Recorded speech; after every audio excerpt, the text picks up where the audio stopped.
back to Champion Competitor, and today we are going to continue with Unit 2 video part 2. The topic of the video, the subject code is EH101, okay, Modern India, and this is video part 2. I hope that you have watched part 1 and then you are seeing this part. The chapter is Unit 2, Imperialism and its Effect. Okay. तो first video में हम बात कर चुके हैं European view की, कि जब भी हम इंपीरियलिज्म और उसके इफेक्ट की बात करते हैं तो हम ज्यादातर जो है इंडियन प्रोस्पेक्ट के हिसाब से इंपीरियलिज्म को तोलते हैं, और जब हम इंपीरियलिज्म को इंडियन प्रोस्पेक्ट की तरह से देखते हैं तो एक काफी नैरो व्यू जो है हमारा जनरेट होता है इंपीरियलिज्म और उसके इफेक्ट को लेके। तो अगर हमें इंपीरियलिज्म पढ़ना है तो हमें इन होल स्टोरी को देखना होगा, और इन होल स्टोरी को जब देखना है तो सबसे पहले हमें जो फॉरेन यानी कि उस टाइम के जो यूरोपियन आपके इकोनॉमिस्ट थे, फिलोसोफर थे, उनका क्या व्यू था इंपीरियलिज्म को लेकर के, वो अगर हम देखेंगे तो पूरी पिक्चर क्लियर होगी। तो पार्ट 1 में जो एक बहुत इंपॉर्टेंट यूरोपियन इकोनॉमिस्ट थे हॉब्सन, उनके बारे में हमने बात की थी। इस वीडियो में मैं थोड़ा सा हॉब्सन का व्यू जो है रिपीट करना चाहूंगी। हॉब्सन का जो थ्योरी था इंपीरियलिज्म को लेकर के, वो ये था कि इंपीरियलिज्म जो है 2 पॉइंट पर आपको 2 मेजर रीजन है इंपीरियलिज्म के फ्लरिश होने में और इसके स्प्रेड होने में। तो वो 2 मेजर रीजन थे आपका अंडर कंजम्पशन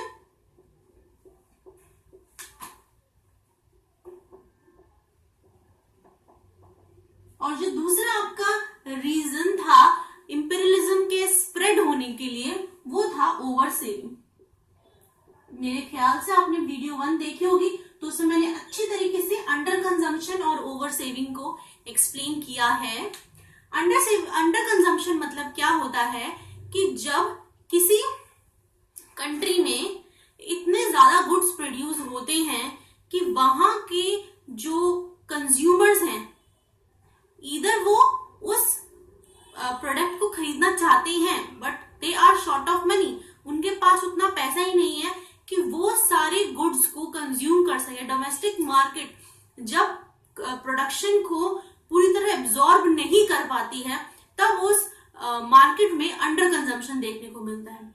और इस कंडीशन में जो भी इंडस्ट्रियलिस्ट होते हैं वो अपने प्रोड्यूस को बेचने के लिए दूसरी जो कंट्रीज होती हैं उनकी मार्केट को ऑक्यूपाई करना चाहते हैं, और फिर वो ऊपर से ये सोचते हैं कि उस मार्केट में कोई और दूसरी इंडस्ट्रियल पावर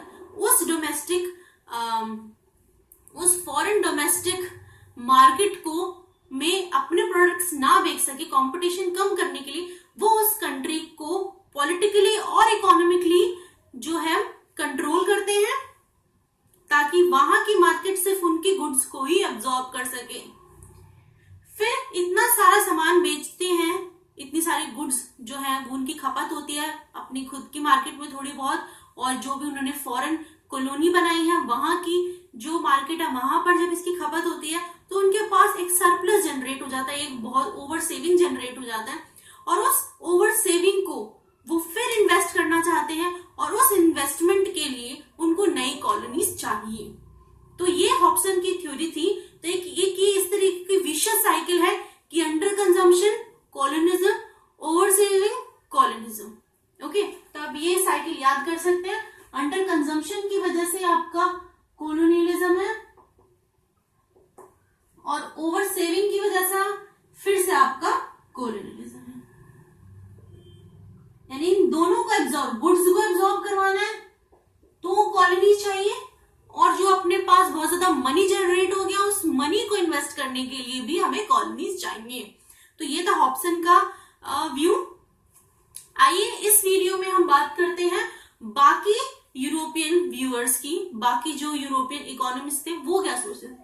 तो सबसे पहले हम बात करेंगे रुडोल्फ हेल्फर्डिन की। 1910 का ये समय है जब इन्होंने अपना जो है वर्क पब्लिश किया। थोड़ा सा मैं आपको बताना चाहूंगी रुडोल्फ हेल्फर्डिंग के बारे में। ये एक्चुअली जर्मनी से बिलोंग करते थे, बहुत ही महान इकोनॉमिस्ट में से एक माने जाते हैं ये। कुछ टाइम के लिए जर्मनी के ये फाइनेंस मिनिस्टर भी रह चुके हैं। लेकिन जब हिटलर का राइज हुआ तो इनको भाग करके पोलैंड जाना पड़ा।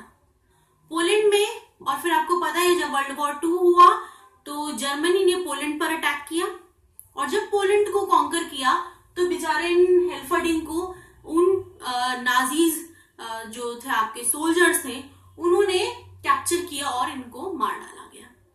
लेकिन इन्होंने, इनका जो वर्क है वो आज भी बहुत ही ज्यादा वैल्यू करता है। इन्होंने जो फोकस किया था वो लास्ट स्टेज ऑफ इंपेरियलिज्म के बारे में दिया था। इसको अल्टीमेट स्टेज ऑफ इंपेरियलिज्म भी कहते हैं। इस स्टेज को उन्होंने नाम दिया था फाइनेंस कैपिटलिज्म। क्या बोला था? Finance capitalism. फाइनेंस कैपिटलिज्म में देखिए क्या होता है। It's my duster. Okay, here it is.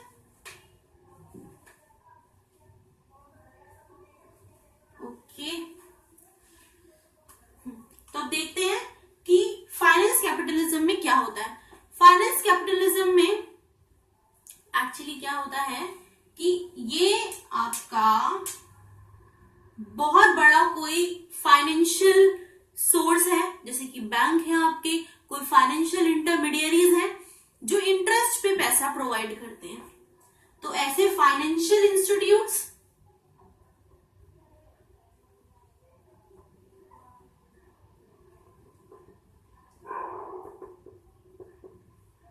Plus financial institute plus आपके जो बड़े बड़े बिजनेस फर्म्स हैं, यानी कि आपके जो इंडस्ट्रियलिस्ट हैं।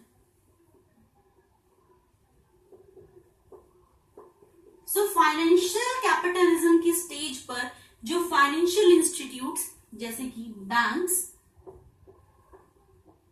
और बड़े बड़े इंडस्ट्रियलिस्ट जो होते हैं उनका एक कार्टेलाइजेशन हो जाता है, उनका एक ग्रुपिंग हो जाता है, जिसके अंदर जो फाइनेंस चाहिए इन इंडस्ट्रियलिस्ट को वो ये बैंक प्रोवाइड करते हैं।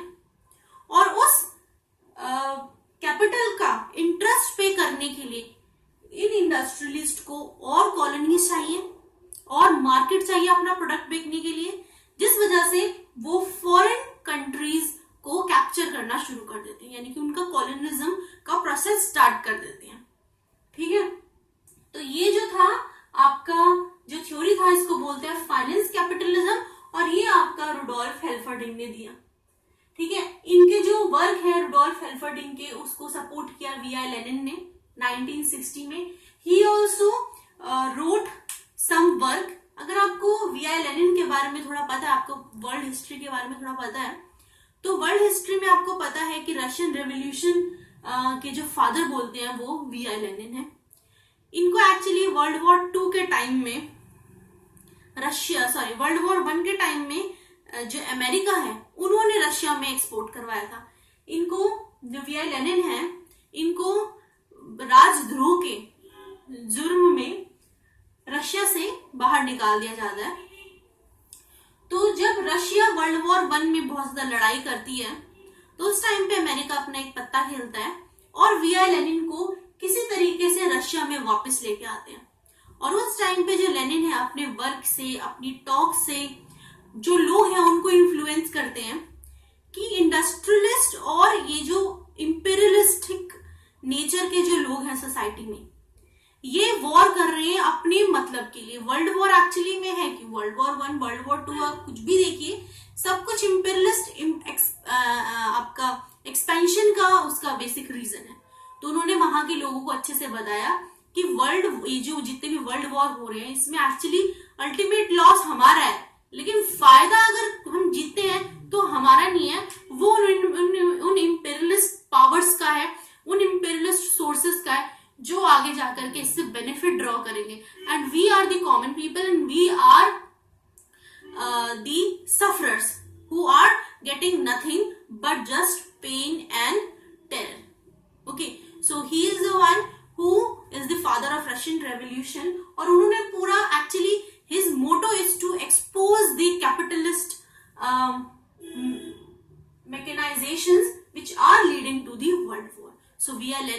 also exposed the capitalist nature that they want their goods to be sold in a market which is safe and secure in producing, और उस मार्केट को ही कैप्चर करके अपना motto that is profit and profit वो serve करना चाहते हैं। फिर उसके बाद लास्ट आपका जो यूरोपियन व्यूअर हमें देखना है वो है आपका रोजा लग्जमबर्ग।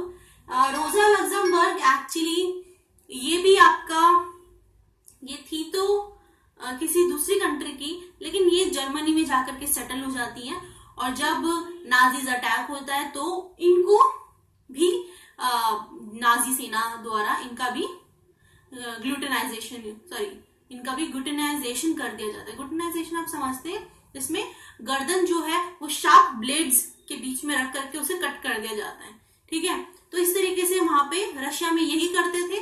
जो भी उनको उनके खिलाफ जो भी जब रशियन रेवोल्यूशन हुआ तो जो रेवोल्यूशनरिस्ट थे उनको जो भी बंदा ऐसा नजर आता था जो उनके थ्योरी के खिलाफ है वो उसको उसकी गर्दन कलम कर दिया करते थे। तो ऐसे इनकी भी गर्दन कलम कर दी गई थी, बट ये बहुत एक ही अच्छी महान इकोनॉमिस्ट मानी जाती है। इन्होंने अपना वर्क जो है वो पब्लिश किया था, और उसके अंदर stages of capitalism and imperialism and imperialistic expansion को इन्होंने पूरा जो है एक्सपोज करने की कोशिश करी थी। इनका जो वर्क है वो भी सेम है हॉब्सन के वर्क की तरह, क्योंकि देखिए आप एक इस पूरी स्टोरी जो भी हमने सारे व्यूज देखे उसमें जो आपको बात याद रखनी है, जो जिसको हम ब्रीफ बोलते हैं, निष्कर्ष बोलते हैं, वो ब्रीफ ये है कि जो हॉब्सन की थ्योरी थी वो एक्चुअली में ब्रीफ है। तो एक बार मैं आपको हॉब्सन का नाम ना लेते हुए एक बार कंप्लीट पिक्चर आपके सामने रखना चाहती हूँ। जो पिक्चर आपको याद रखनी है, कोई भी क्वेश्चन आएगा लॉन्ग शॉर्ट, आपको इंपीरियलिज्म के बारे में कुछ समझ नहीं आ रहा है, आप ये जो डायग्राम भी बनाकर आ जाएंगे, you will fetch mark. Okay, so सबसे पहले आपका अंडर कंजम्पशन। तो सवाल आता है ये अंडर कंजम्पशन होता क्यों है? अंडर कंजम्पशन जो है वो होता है due to unequal division of resources in the society.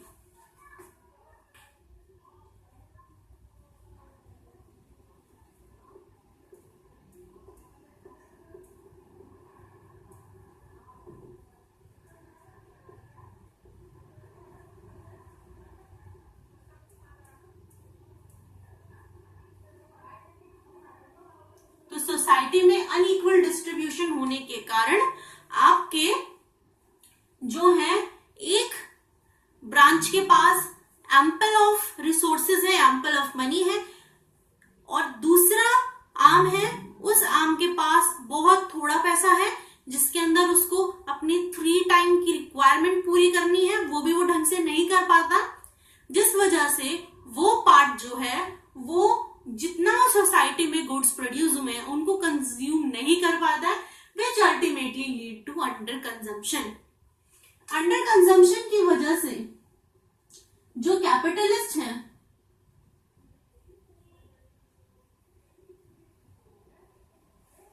these capitalists they need market in which they can sold the goods which are not consumed in their domestic market, ठीक है। so that lead to colonialism,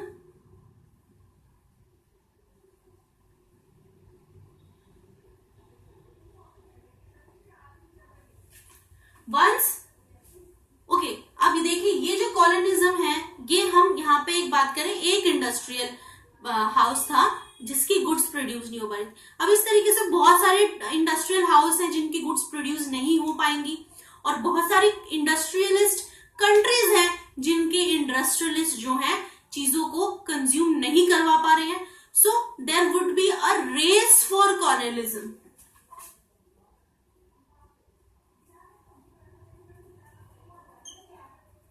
race for colony आपका होगा race for colony, that lead to wars. World war 1 क्यों हुई है? क्योंकि because these industrialist powers, they are clashing between themselves so that they can conquer maximum colonies, so that they can consume their under consumed goods in those markets. Then those who are victorious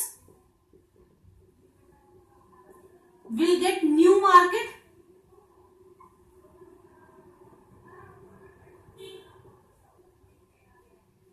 to consume the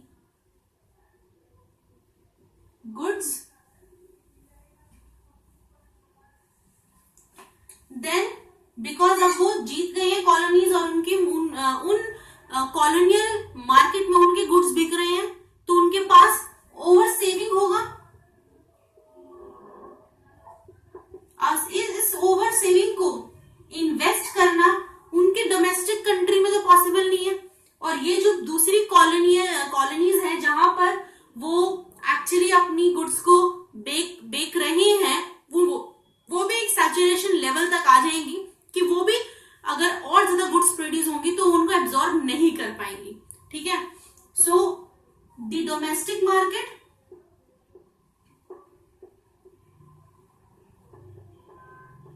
plus colonies, existing colonies,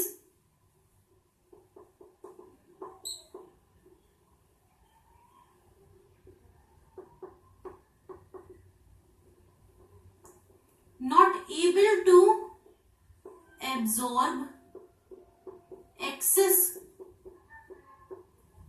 goods, जिस वजह से उनको और नई colonies हड़पने की लालसा जगेगी, so that lead to colonialism, और वापस से ये एक साइकिल आपकी शुरू होती रहेगी। ठीक है, तो ये विशेष साइकिल है आपकी इंपेरियलिज्म की। तो अगर कोई क्वेश्चन आता है, लॉन्ग शॉर्ट जो भी क्वेश्चन आपका आता है, इसके अंदर इंपेरियलिज्म और उसके इफेक्ट पूछते हैं, या आपसे पूछते हैं what is imperialism, how it occur, what are the reasons of imperialism, आपको कुछ समझ नहीं आ रहा है, make this diagram and write some points, you will fetch good marks. That is my surety to you. Okay, thanks for watching the video. I hope you like the video. In upcoming days I am going to upload more videos. Stay with us and spread the knowledge. Bye bye.